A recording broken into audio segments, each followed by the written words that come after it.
World War II, Germany. British Prime Minister Chamberlain tried to forestall German aggression at the Munich Conference in 1938.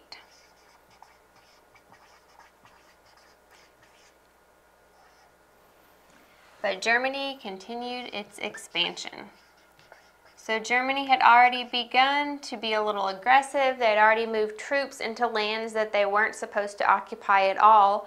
And Prime Minister Chamberlain said, okay, let's call everyone together and try to talk this out and come to a peaceful understanding. He favored diplomacy over war. But even though Hitler attended the Munich conference, it didn't stop his aggression. Germany invaded Czechoslovakia in 1939.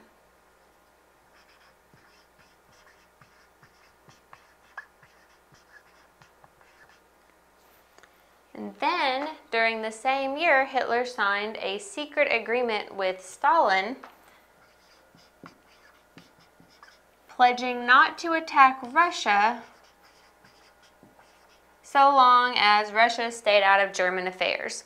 So Russia was kind of a big country in the middle of things, but Germany said, okay, we'll sign an agreement with you, Russia. As long as you don't try to interfere in what we're doing, we won't attack you. So basically, if they just kind of kept their eyes closed and didn't pay attention to Germany taking over all of their neighboring countries, then Russia wouldn't be attacked.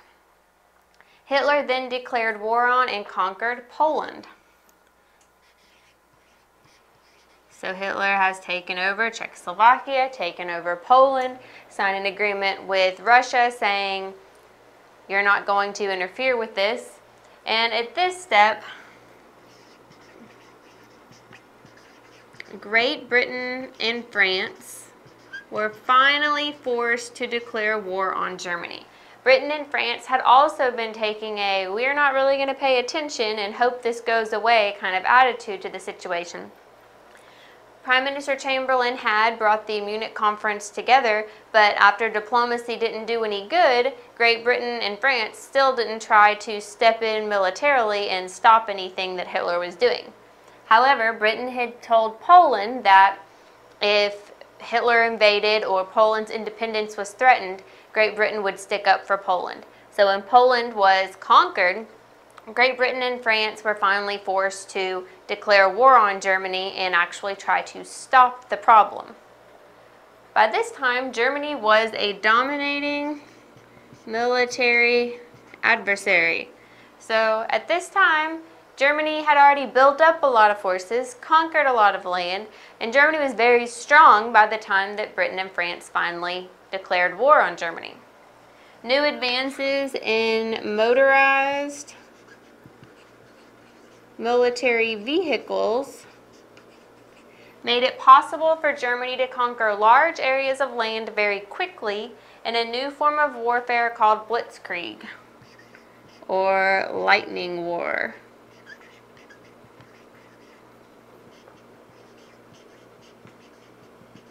And the reason it was called this is because it happened so quickly.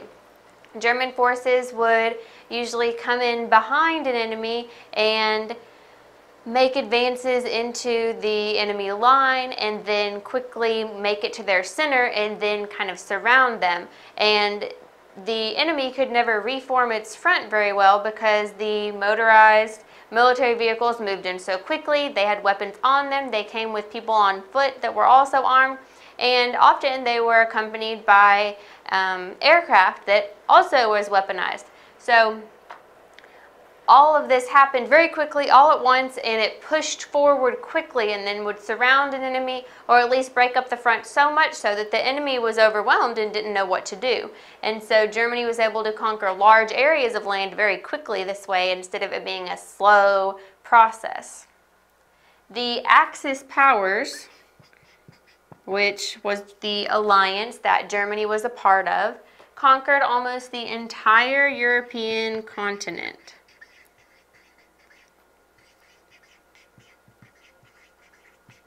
Including France over the course of 1940. So you also had Italy and Japan that were taking over places that they shouldn't be taking over. They were trying to take territory that had not previously belonged to them, according to the peaceful settlement that was made after World War I. So it may have been something they owned in the past, but it wasn't something they were supposed to own based on the boundaries that were decided after peace agreements after World War I.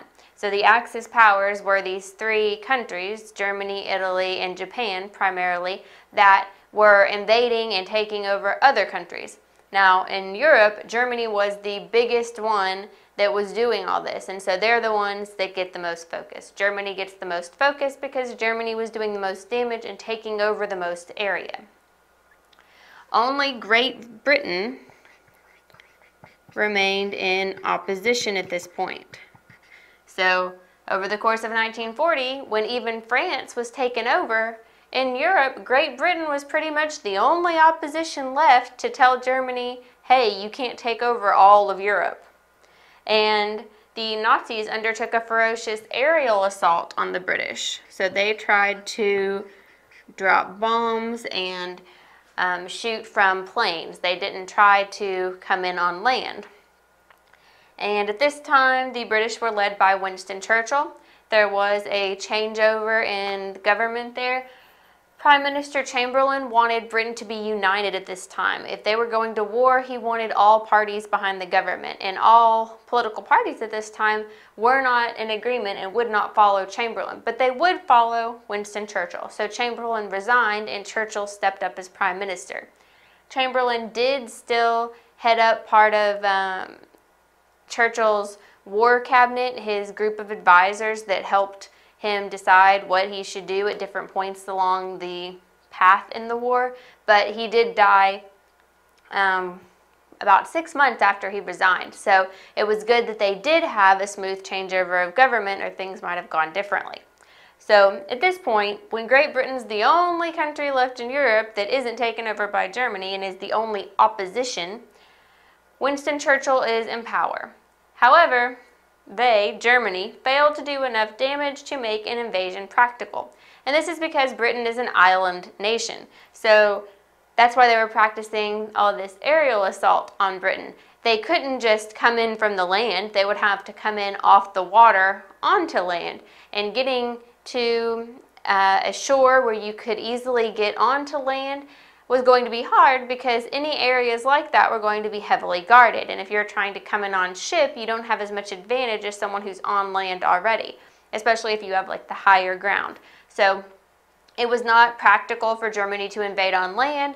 The area assault failed, and Hitler was a little discouraged. So instead, he turned east and decided to violate his truce with Stalin. Germany invaded Russia in 1941. He said, okay, can't go any more to the west. Britain has been too much of a problem, haven't been able to conquer it, too much trouble to try to go by land and take over. So I'm just going to go the other direction, and I'm going to invade Russia.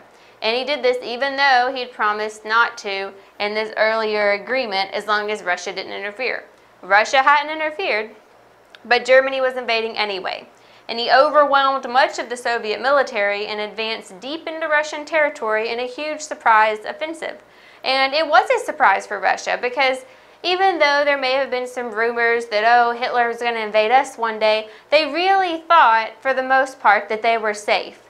The government, at least, was thinking, okay, we made this pact with Hitler, we're not messing with him, we're not trying to stop him from whatever he's doing, so everything's going to be okay. So they were very surprised and were completely overwhelmed whenever German troops did invade, and Hitler was able to get pretty far into Russian territory before he was stopped. Now the tide turned against Hitler when the United States entered the war. So you have everyone over in Europe and Asia, but so far the United States hadn't stepped in. Now when the United States entered the war, the tide started to turn for Germany, and things started to not go as well, because there were fresh troops, fresh supplies, and German troops had been fighting this whole time. German troops had been exhausting a lot of their supplies this whole time. And in some war-torn areas, the areas that may have previously grown crops for food for people, the laborers who would have generally been making the weapons or the munition that you needed, they were all gone. The crops might have been burned, the land wasn't being tended by laborers, the factories weren't being manned by laborers to make more guns or provide more ammunition. So Germany was becoming a little exhausted, where the United States was coming in pretty fresh. The harsh Russian winter halted the German advance into Russia short of Moscow in 1941. So they got pretty deep into Russia, but the winter was not what Germans were used to, and it stopped them. They didn't want to go any further during this harsh winter. The Germans did make further gains in the summer of 1942 after that harsh winter, but they were decisively beaten at the Battle of Stalingrad and were slowly pushed out of Russia from then on. So once they were defeated at Stalingrad, it was pretty much a slow but steady effort of Russia to be pushing the Germans back into Germany. American and British troops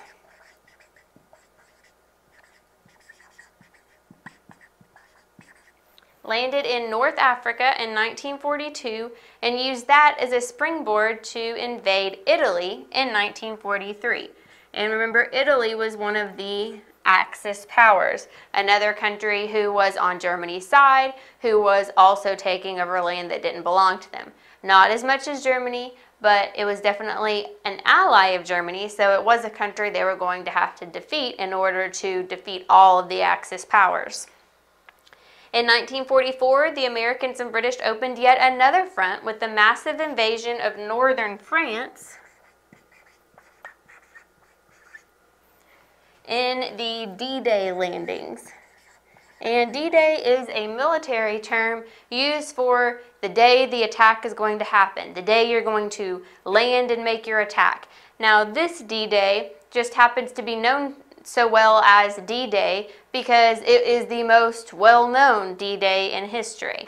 So even though the military may call other days D-Day, this particular day in history, whenever they invaded northern France at Normandy, was the most famous D-Day because it made such a big impact in World War II in turning the tides. Because at this point, there were so many different fronts that the Germans were having to fight on. The American and British soldiers had invaded Italy, so they had a front there. They had invaded France, there was a front there. There was, of course, the natural borders of Britain, and so anything nearby there was going to be in opposition to Britain if they were trying to come too close. And so you had a lot of different borders going on here that there was fighting at, and the German troops are having to be spread pretty thin. Fighting numerically superior forces.